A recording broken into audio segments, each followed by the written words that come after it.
Hi, I'm Hamish Carton here in Turnberry on the west coast of Scotland. Donald Trump's resort behind me contributed $20 million to the local economy last year, but not everyone seems happy about Trump ahead of the USA presidential election. It's a shame that the US has that type of calibre of candidate. Now, where we're standing right now, Donald has spent a lot of money in developing the golf course, which is good for the local community here. But in terms of the election, I think it would be difficult for most people to decide in the States which way they're going to vote.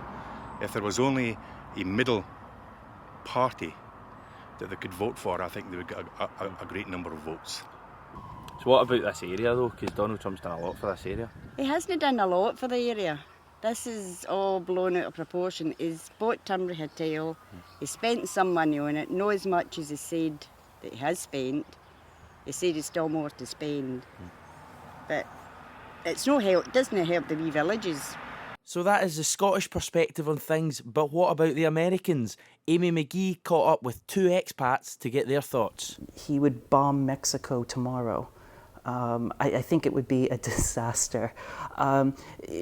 He will try to put across his views and stuff and impose his ways.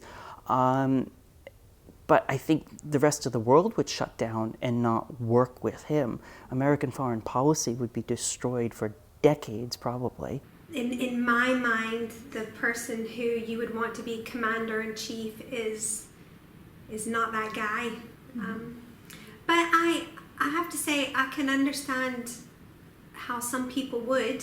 I can understand how some people would think that he would be quite revolutionary in every sense of that word, and that they would be quite grateful if that were the case. So it's up to the people of the USA now to decide who their next president will be. Hillary Clinton is the big favourite, but for Donald Trump, will it be a case of you're hired or you're fired? Hamish Carton, UWS News, Turnberry.